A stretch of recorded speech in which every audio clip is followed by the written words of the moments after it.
여러분 내가 왜 살아야 되는지 고민해봤어요? 그런 거 별로 없이 이렇게 살아. 내가 별로 그냥 뭐 살 대로 살고 될 대로 되지 이렇게 생각을 좀 해봐요. 내가 왜 살아가지 이 땅에서. 그러니까 이런 생각들을 그냥 태어났으니까 사는 게 아니라 좀 뭔가를 생각을 하죠. 그죠? 내가 왜 사는지. 근데 세계의 어떤 각 분야의 최고의 전문가, 뭐 예를 들어서 뭐 의학의 세계 최고 전문가, 뭐 그다음 법학의 최고 전문가 이런 식으로 해서 뭐 철학의 최고 전문가 이런 식으로 해서 세계 최고의 전문가 100명 정도를 모아놓고 그 사람들에게 어떤 사람이 물어봤어요. 그래서 인생의 목적이 무엇입니까? 이렇게 물어봤어요. 그럼 세계 최고의 전문가들이니까 나름대로의 답들을 가지고 있겠죠, 그죠? 그래서 이제 물어봤더니 대부분의 사람들이 어땠을 것 같아요? 인생의 목적. 대부분의 사람들이 대답을 못하더래요. 그리고 몇몇 사람들이 대답을 하기는 했는데 그 사람들조차도 자기가 무슨 말 하는지도 모를 것 같은 대답들을 주로 하더래요. 그래서 너무나 복잡하고 이런 얘기들만 하는 것들을 봤다고 어떤 사람이 얘기를 하더라고요. 세상에서는 인생에 대한 어떠한 우리들의 목적에 대해서 답을 주지 못합니다. 아무리 전문가들이라도 그들도 이런 것이 아닌가 이렇게는 얘기할 수 있어도 인생은 이래야 된다. 인생은 이렇다. 이런 어떠한 우리 인생의 목적은 뭐다. 이런 명쾌한 답을 줄 수 있지는 않다는 것이죠. 과학에서는 그리고 어떻게 해요? 인생의 목적이 있나요? 과학에서는 인생의 목적이 없어요. 여러분들이 학교에서 열심히 배우고 있는 그 생물 시간에 진화론 같은 거 있잖아요. 그죠? 그런 거 보면 인생이 어떻게 사람이 어떻게 만들어졌어요? 그냥 우연의 산물이에요. 그죠? 그냥 갑자기 어느 날 아무것도 없는 상태에서 갑자기 폭발이 일어났어요. 아무것도 없는데 폭발이 일어났는지 모르겠지만 일단 폭발이 일어났어요. 그래서 폭발이 이루어졌는데 이게 폭발이 이루어져서 쭉 팍 터져나가면서 별들이 생기고 막 자연의 우주 만물들이 막 생기기 시작해요. 이게 우연히 생겼대요. 여러분 저는 참 이해가 안 가는 게 여러분 여기 교회에다 다이너마이트를 제가 설치했어요. 그리고 폭발을 빡 시켰어요. 그럼 우연히 갑자기 이게 건물이 굉장히 좋아진다든지 뭐 이런 변화들이 있을 수 있어요? 없어요? 우리는 그걸 기대할 수 없어요. 그렇죠? 근데 진화론자들은 우주 그걸 연구하는 사람 빅뱅 이론이라고 하죠. 그죠? 그런 거 주장하는 사람들은 그게 우연히 폭발에 의해서 생겼대요. 말도 안 되는 소리 하고 있어요. 진화론도 굉장히 웃긴 게 뭐냐면 여러분 우리 몸이 단백질로 구성되어 있잖아요. 그죠? 그런데 단백질 우리는 호흡을 하죠. 그죠? 산소를. 그래서 우리들이 살아요. 근데 여러분 진화를 할 것 같으면 점점 이렇게 세포에서 점점 단세포에서 더 많은 세포 이런 걸로 진화를 해야 되잖아요. 근데 우리 몸을 이루고 있는 단백질은 아미노산이라는 걸로 되어 있거든요. 근데 이 단백질이나 아미노산의 가장 해로운 것이 산소예요. 왜냐면 산소에 잠시 노출시키면 단백질은 점점 부패하기 시작합니다. 그래서 결국에는 다 산화돼 버려요. 그러면은 이놈이 진화를 하고 싶어도 산소가 만나면 진화를 할 방법이 없어요. 근데 어떻게 진화가 이루어졌다고 주장하는지 저는 모르겠어요. 아무튼 과학에서나 아니면 어떤 세상에서나 인생의 목적에 대한 답들을 주지 못하고 있다는 거예요. 사실상 이 마이크만 봐도 딱 보면은 목적 있게 만들어졌죠. 그죠? 이게 무슨 목적이에요? 소리를 굉장히 증폭시키는 목적을 위해서 마이크가 만들어졌어요. 그런데 이 우주의 만물들의 자연들을 봤을 때 여러분들이 세상에 어떤 걸 보더라도 목적 없이 만들어진 게 있어요? 사람들이 만드는 것 중에서나 누가 만들었을 때 목적 없이 만들어진 게 있어요? 없죠? 그러면 하물며 이런 우리들의 마이크나 뭐 이런 것들도 다 목적 없이 만들어지는데 그러면 신이 있다면 이 모든 만물을 지을 때 어떻게 만들겠어요? 다 그것에 대한 목적이 있게 만든다. 그래서 목적을 가지고 사람을 만드셨는데 하나님이 그러면 여러분의 인생의 목적이 뭐예요? 인생의 목적이 뭐예요? 물론 우리들 스스로 내 인생의 목적들을 설정할 수가 있어요. 예를 들어서 여러분들이 공부를 열심히 하는 이유들이 뭐예요? 여러분의 목적이 어디 있기 때문에? 좋은 대학교에 들어가기 위해서, 그죠? 그리고 뭐 좋은 직장에 취업을 하기 위해서 여러분의 그런 목적을 두고 여러분 공부를 해요. 그리고 뭐 결혼을 준비한다든지 아니면 뭐 무슨 일들을 진행한다든지 이럴 때 어떤 특정한 목적을 두고 여러분들이 열심히 그것에 매진을 한다는 것이죠. 그러면 이런 목적들을 설정하고 열심히 할 수 있는데 이것이 여러분의 궁극적인 목적인가요? 여러분의 인생의 궁극적인 목적이에요. 그래서 내가 대학교 들어가면 다 이루었다 이러면서 이제 그렇기 때문에 다 그게 궁극적인 목적인 사람도 있어요. 그래서 어떻게 돼요? 대학 가면 놀죠. 우리나라 사람들이 대학 가면 노는 사람들이 너무 많아요. 서울대를 가도 노는 사람들이 반은 놀아요. 왜 그래요? 인생의 목적이 그 학교였거든요. 거기 가고 나니까 할 게 없고 더 이상 인생의 목적을 잃어버리고 그래서 막 놀고 그러고 직장 들어가도 마찬가지. 그러니까 어떤 사람이 애들 요즘 애들이 그 아이들한테 너희 그 앞으로 장래희망이 뭐니 이러면 공무원, 교사 이런 거 말하는 사람들이 되게 많대요. 그래서 공무원 왜 하고 싶냐면 안정적인 직장이니까. 초등학생한테 그만데 초등학생이 안정적인 직장이니까. 그러니까 공무원이 되면 뭐예요? 공무원이 되면 목적을 이루니까 할 게 없는 거예요. 물론 공무원이 다 그렇다는 게 아니에요. 정말 열심히 하는 공무원들 많죠. 근데 어떤 공무원들은 그걸 이뤄놓고 할 게 없는 거예요. 공무원이 되는 거니까. 그러면 인생의 목적을 그걸 두고 살아가면 결국 우리는 거기에서 정체해버릴 수밖에 없는 거예요. 그런데 이런 것들은 성경에서는 보면 이런 목적들은 굉장히 부차적인 것이라고 얘기하고 있어요. 그러면 이에 반해서 여러분들의 가장 궁극적이고 가장 중요한 목적이 뭐라고 성경이 기록하고 있는지 알아요? 보니까 오늘 말씀에도 보니까 뭐라고 얘기하고 있어요? 내 영광을 위하여 여러분을 창조했대요. 하나님의 영광을 위해서 여러분을 지었다 이렇게 얘기를 하고 있어요. 그러면 여러분 하나님께 영광 돌리는 게 뭐예요? 내가 하나님께 영광 돌리는 게 뭐예요? 어떤 사람한테 물어봤더니 이렇게 얘기를 하더라고요. 예전에 좋은 대학에 들어가서 하나님께 영광을 돌려야 된대요. 그럼 한번 상상을 해봅시다. 좋은 대학에 들어가서 하나님께 영광 돌릴 수 있다면 어떤 개똥이라는 친구는 신앙이 굉장히 좋아요. 근데 공부를 못해서 대학을 못 갔어요. 그러면 이 친구는, 이 개똥이는 어떻게 돼요? 걔는 신앙은 굉장히 좋아. 근데 공부에는 별로 솔직히 없어요. 여기 선생님 중에서도 어제 얘기하다가 그런 얘기를 하실 때보다 공부를 못했다고 이렇게. 그래서 그냥 가업을 물려받았대요. 그래서 그런 선생님이 있어요. 그러니까 그런 선생님은 그러면 공부를 못했어요. 그럼 하나님께 영광을 대학 가서 돌려드린다면 그 선생님은 어떻게 되는 거예요? 아무리 교회를 열심히 나와도 하나님의 영광이 되지 못하는 거예요. 그죠? 그럼 어떤 B라는 친구는 맨날 교회 빠지고 막 놀러 다니고, 교회를 잘 안 오고 막 그랬어요. 주 1년에 막 몇 번밖에 안 오고. 그리고 대학교를 들어가요. 좋은 데를 들어갔어요. 서울대를 들어갔어요. 그러면 그 친구는 어떻게 해요? 하나님께 영광을 올려드린 거예요. 물론 그때부터 열심히 교회를 나오는 것 같아요. 그러면 그 앞에 있는 친구는 좋은 대학을 못 가고 했으니까 정말 안 좋은 친구고 신앙이 나쁜 친구고 영광을 못 올려드리고 그 다음에 서울에 들어간 친구가 하나님께 영광을 올려드린 거예요? 아니면 사업에 어떤 사람은 성공했어요. 그래서 사업을 성공을 해서 하나님께 영광을 올려드리겠습니다. 그럼 그 사람은 사업을 성공해서 하나님께 영광을 올려드린대요. 그럼 사업에 실패한 사람 뭐예요? 영광을 어떻게 올려드려요? 그러니까 이런 것이 어떠한 하나님께 영광을 올려드리는 기준이 될 수 없다는 거예요.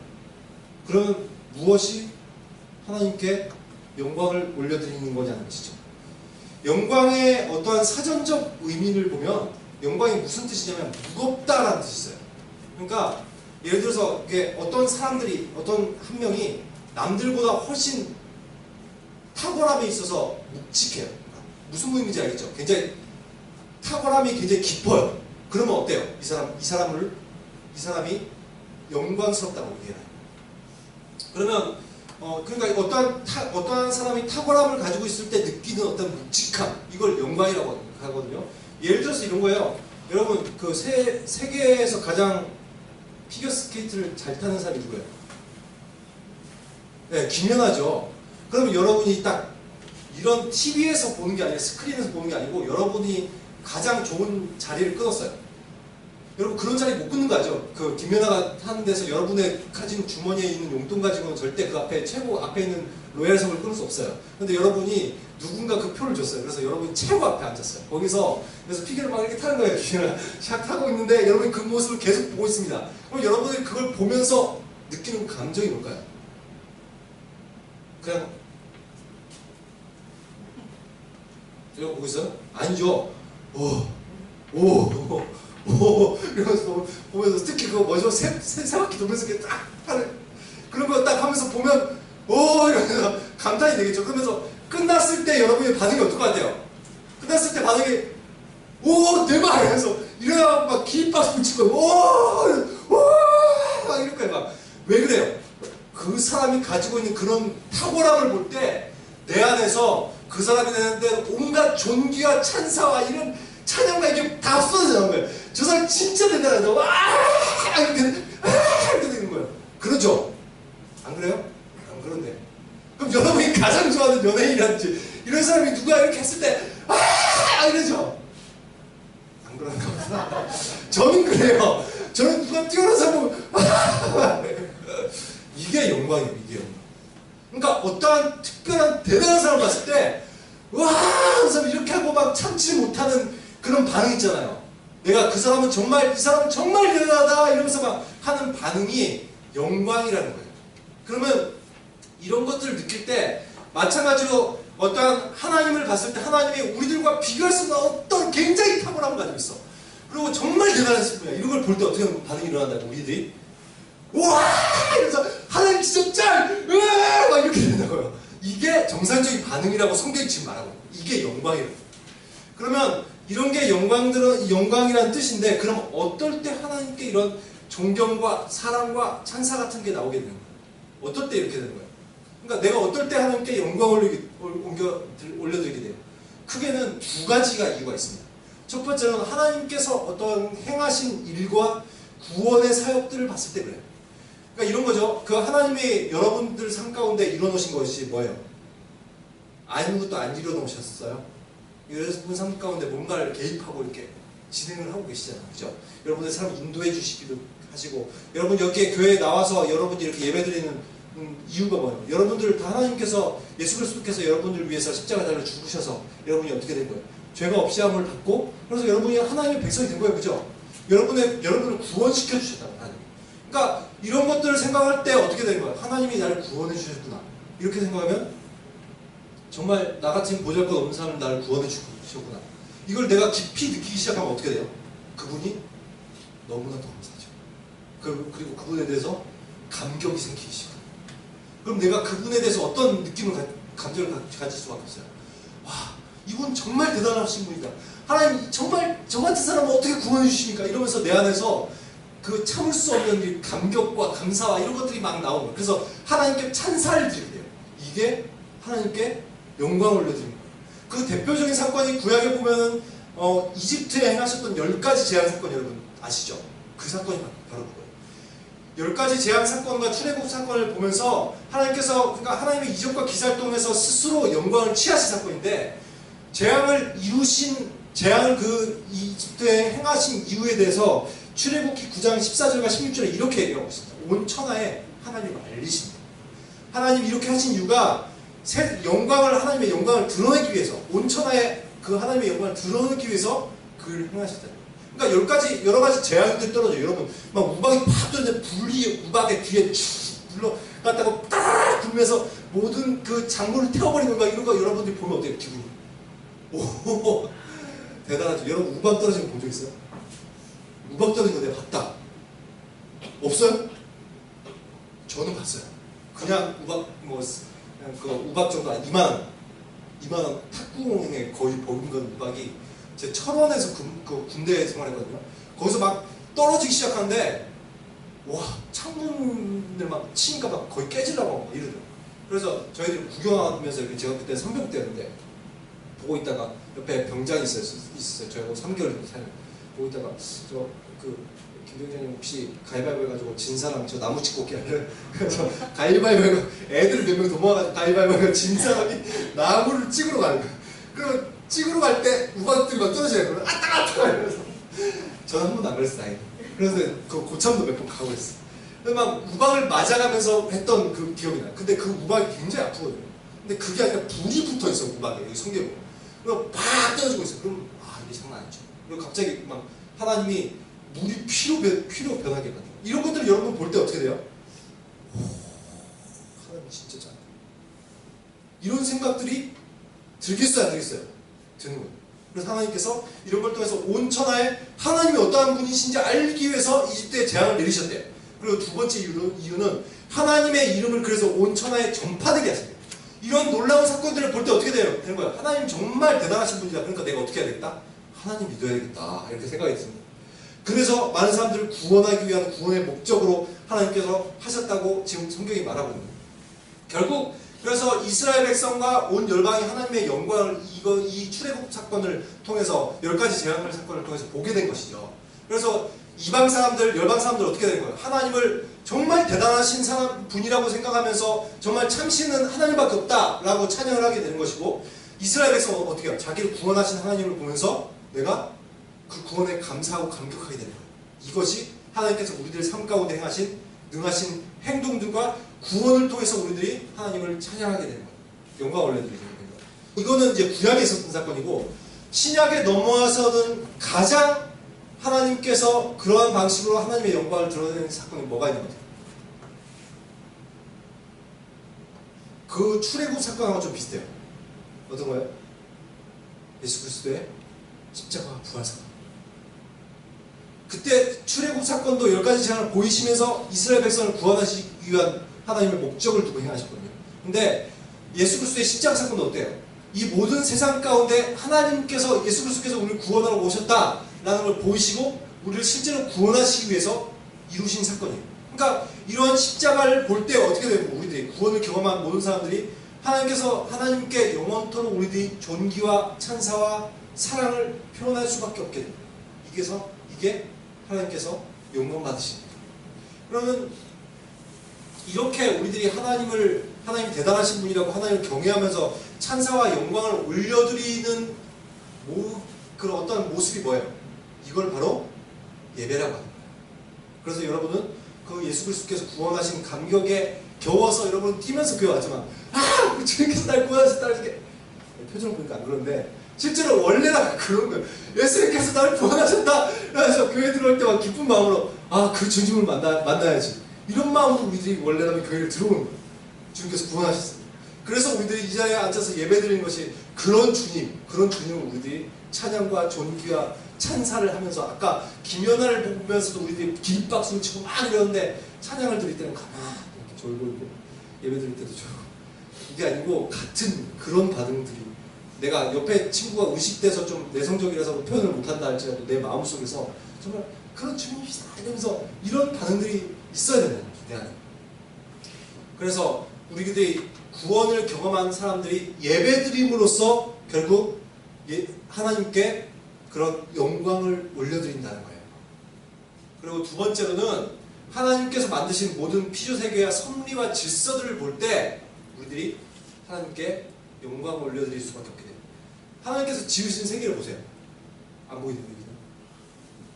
창문 밖에도 안 보이네요. 여러분 지으신 세계를 상상해 봅시다. 여러분 혹시 그랜드 캐년 아니면 뭐 호주라든지 이런데 그 아름다운 바닷가 뭐 이런 데를 웅장한 모습들의 뭐 그런 자연들을 여러분 상상해 보실 수 있으시죠, 그죠? 그런 데를 보시면 어떤 기분이 들어요? 와, 진짜 대단하다. 자연 어떻게 이렇게 아름답지? 실제로 제가 이것도 군대에서 있었던 일인데 거기 철원 지역에는 그 비무장지대가 있잖아요. 아무도 들어갈 수 없는. 그리고 그 바로 밑에 보면 민통선이라고 해서 민간인이 들어갈 수 없는 지역이 있어요. 근데 훈련을 받을 때는 민간인이 들어갈 수 없는 지역으로 군인들이 들어갑니다. 저도 이제 그 지역에 들어가서 훈련을 받는데 거기가 자연적으로 너무 경관이 아름다운 거예요. 아무도 사람들이 안 건드렸으니까. 그래서 양쪽엔 절벽이 딱 깎아지듯이 있고 한쪽에 물이 흐르면서 옆에 이게 백사장이 쫙 깔린 그런 길이 있는데 물 한 개가 싹 깔리니까 완전 신선들이 오고 갈 것 같은 그런 공간들이 펼쳐져 있는 그곳에. 그러면서 제가 군장을 30kg 이상 되는 군장과 총을 들고 무겁게 행군을 하고 있었는데 그 자연을 보니까 그냥 거기에 매료되는 거야. 와, 진짜 아름답다. 와, 혹시 신선들이 오고 갈 것 같다. 이런 생각을 하고 있는데 옆에 어떤 후임이 물로 막 들어가 이렇게 해구라다. 그래서 내가 야 너 뭐야? 그러니까 걔가 딱 나오면서 딱 나오더라고. 그래서 야 너 왜 그래? 그러니까 걔가 하는 말이 너무 자연이 아름다우니까 자기도 모르게 물로 들어가고 있대요. 자기가. 그래가지고 진짜 아름답더라고요. 그러니까 그런 자연들을 볼 때 우리들이 느끼는 게 뭐예요? 어떤 사람은 경외함을 느껴요. 어떤 사람은 그걸 자연을 아름다움을 보면서 어떻게 아름답지? 이런 반응이. 근데 그 자연이 왜 그렇게 아름다운 거예요? 하나님께서 만드셨다. 그 자연 만물 가운데 하나님의 신의 성품이 깃들어 있다고 성경이 말하고 있어요. 신성이 깃들어 있다. 하나님 자연을 통해서 우리들에게 하나님을 더듬어 알 수 있게 하셨다고 얘기하고 있어요. 그러니까 자연 만물을 보면서 어떻게 되는 거예요? 하나님을 알 수 있게 되는 거예요. 하나님이 얼마나 그 대단하신 분인지 그 창조성을 우리들이 알게 되는 거예요. 그래서 우리 가운데는 하나님에 대한 찬양과 그 영광을 올리는 그런 모습들이 나올 수밖에 없게 되는 거죠. 그것이 바로 자연 만물을 볼 때 느끼는 우리의 감정입니다. 그래서 특히 이제 죄가 우리들이 타락한 이후에는 자연 만물을 보면서 그런 감정들이 많이 식어버렸어요. 그래서 자연 만물을 봐도 그런 걸 잘 못 느낍니다. 그런데 구원을 제대로 받은 사람들은 이제 그런 자연 만물을 보면서 하나님의 창조성이 보이기 시작해요. 그럼 어떻게 돼요? 자연 만물을 볼 때 하나님을 찬양하게 됩니다. 그래서 점점 자연 만물을 보는데 너무나 이 꽃이 너무나 아름다워요. 근데 꽃을 보고 있으면 하나님이 보여요. 이렇게 자연을 아름답게 만드셨어요. 이런 아름다운 꽃을 나에게 주시고, 그래서 하나님 묵상하게 돼요. 그래서 하나님께 하나님 이런 아름다운 자연을 주시니 감사드립니다. 그런 마음들이 막 나오게 되는 거예요. 이런 것들이 뭐예요? 하나님께 영광을 올려드리는 거예요. 그러니까 우리들이 하나님의 첫 번째는 뭘 통해서 우리들이 하나님께 영광을 올려드린다고요? 구원 사건을 보면서, 그리고 우리들 가운데 행하신 놀라운 사건을 볼 때 영광을 올려드리게 된다. 두 번째는 뭐라고요? 자연 만물들 볼 때 하나님께 영광을 올려드리게 된다 라고 얘기한 것이죠. 그런데 또한 사람들이 이렇게 얘기하는 사람들도 있더라고요. 삶이 예배가 되어야 된다. 그런 얘기 들어봤죠? 우리들의 삶이 예배가 되어야 된다.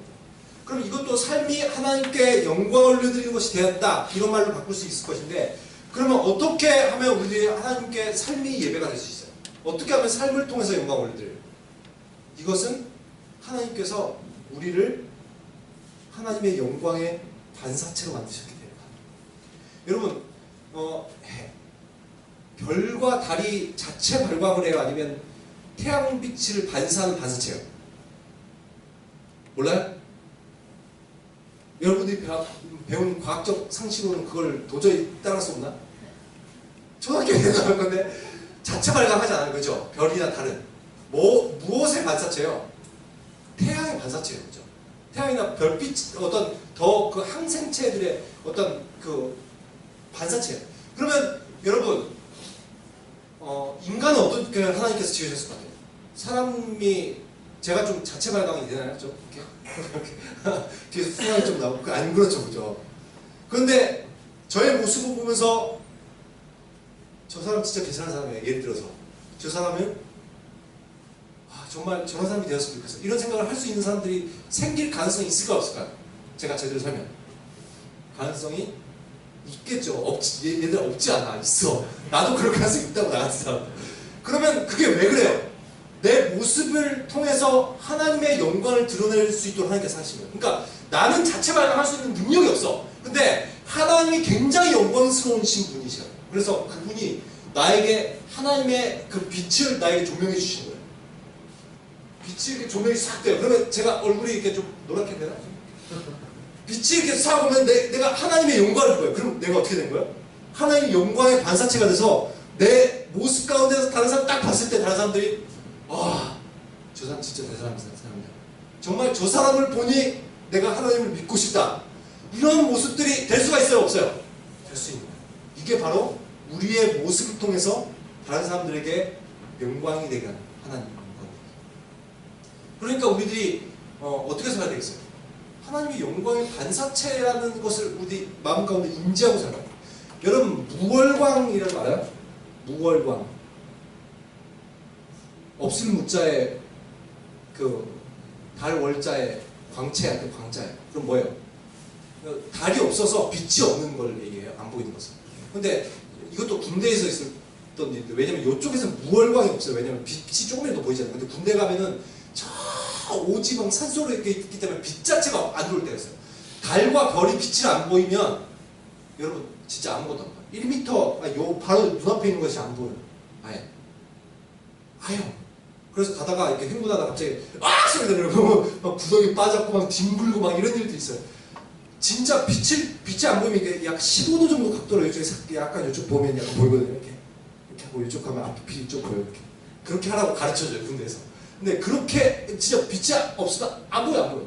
근데 여러분 이렇게 무월광 같은 사람이 있어요. 하나님이 영광의 광사체를 비춰주는데 우리들이 미치어 우리들의 삶 가운데 이러면 되겠어요? 이러면 안 돼요. 우리들이 어떻게 되는 거야? 내가 태양처럼 빛을 못 내드려도 나는 달빛처럼 빛을 반사할 수 있어요. 여러분들의 삶 가운데 하나님께서 그걸 원하십니다. 그래서 이렇게 내가 빛의 반사체로 살할 때 하나님께 영광이 된다는 것이죠. 그러면 하나님께서 이렇게 영광을 위해서 여러분들을 만드셨대요. 그럼 여러분이 어떻게 돼요? 내가 좀 약간 이런 느낌 들지 않아요? 하나님 그 김정일에게 하는 기쁨종 영광 김정일 찬양합니다! 영광을 가서 김정일이요! 이렇게 김정은님 이렇게 하면서 눈물을 흘리듯이 그런 느낌 받잖아요. 하나님한테도 하나님 찬양합니다. 나 영광입니다. 내가 억지로 이걸 막 해야 되나 어찌해야 되나 그렇게 만드셨을까요? 안 그러면 그렇게 안 만드셨을까요? 여러분 하나님의 기쁨적으로 하나님 만들지 않으셨어요. 그럼 하나님께서 어떻게 만들어주셨어요? 우리들은 이런 찬양이나 영광을 올려드리는 것이 억지가 아니에요. 아까 김연아의 어떤 공연을 보면서 내가 자발적으로 찬양을 하게 되죠. 자발적으로 영광을 올려드리게 돼요. 그죠? 그것이 하나님에 대한 반응이에요. 하나님을 볼 때 자발적으로 내가 기쁨으로 이걸 막 이렇게 하게 되는 거예요. 그러니까 하나님은 영광을 받으시고 우리는 어떻게 된 거예요? 내 안에 샘솟는 기쁨인 거예요. 그래서 우리들 찬양 드리겠다. 샘솟는 기쁨? 그거 있잖아요. 갑자기 가사가 갑자기 생각나는 샘솟는 기쁨들이 우리가 되고 있는 거예요. 하나님의 영광을 올려드릴 때 하나님은 우리들에게 대신 무엇을 주신 거예요? 내 안에 샘솟는 기쁨을 주신 거예요. 그래서 내가 하나님께 억지로 영광을 올려드리는 게 아니라 하나님의 영광을 볼 때 우리들 가운데는 기쁨이 찾아와요. 그래서 여러분이 만약에 이런 것들을 생각하면서 하나님의 구원사건, 하나님의 창조사건, 또한 우리들의 삶 가운데 하나님께서 나의 영광의 반사체로 살아가게 하셨다는 것을 알 때 내가 그리고 그런 삶을 살아가고 하나님께 영광을 올려드릴 때 어떻게 된다고요? 여러분의 인생은 어떤 인생이 돼요? 가장 행복한 인생이 돼요. 그래서 하나님의 영광을 위해서 여러분을 지으셨다는 거예요. 그게 여러분을 창조하시는 목적이에요. 하나님의 영광을 위해서 지으셨다. 그리고 우리는 그에 대해서 하나님께서 이것을 싫어하는 마음을 주시는 게 아니라 즐길 수 있고 행복한 마음을 우리에게 주신다. 그러니까 우리들 정말 하나님께 영광을 올려드릴 수 있는 삶이 되었으면 좋겠어요. 어떻게 여러분 가운데 좀 하나님께 영광을 올려드리는 삶을 살고 있는 사람인데 예, 표정이 보니 가끔은 있는 것 같아요.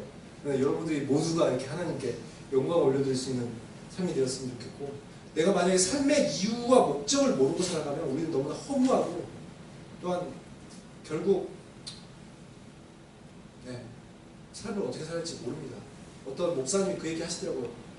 전도를 하다가 어떤 70 정도 되는 할아버지가 찾아왔대요. 그래서 할아버지가 다가오더니, 내가 강남이었거든요. 강남에 굉장히 돈 많은 사람 많은 거 알죠? 아파트 타워 팰리스 같은 경우 아파트 값이 50억, 60억이에요. 평당 1억입니다. 그런데 그런 아파트에 살고 있고 이러시더라고요. 근데 그 할아버지가 자기가 돈을 굉장히 많이 벌었대요. 그래서 자녀들한테도 그러니까 돈을 벌 만큼 벌어서 더 이상 원이 없을 정도로 벌었대요. 그리고 자녀들도 다 그 국내 최고의 학교와 외국 최고의 학교를 나왔고, 한 명은 그 검사가 됐고, 뭐 한 명은 뭐가 됐고 이렇게 얘기를 하더래요. 그러면서 돈이 너무나 많은데 이 돈을 어떻게 써야 될지 모르겠대요. 70대 먹은 할아버지가. 그래서 인생에 지금 끝을 다가보는데 다가와가는데 뭘 하고 살아야 될지 모르겠대요. 그 사람이 왜 그런 얘기를 해요? 인생의 목적이 무엇인지 모르고 살았기 때문에. 근데 우리 인생의 목적을 알고 살아갈 때 우리들의 인생은 지금부터도 마찬가지고 죽을 때까지 늘 여러분들이 행복하고 기쁘게 살 수 있고, 그것이 하나님께 영광을 올려드리는 삶이 얼마나 여러분들에게 좋은 삶인지 실감하게 될 것입니다. 그리고 최종적으로 우리들이 구원을 받았을 때 여러분들이 이 땅에서 겪을 수 있는 어떤 행복보다도 더욱더 큰 행복을 그 땅에서 누리게 될 거예요. 그런 거 기억하시면서 하나님께 정말 영광을 올려드릴 수 있는 삶이 여러분들의 삶이, 저와 여러분의 삶이 되었으면 좋겠습니다. 기도하도록 하겠습니다.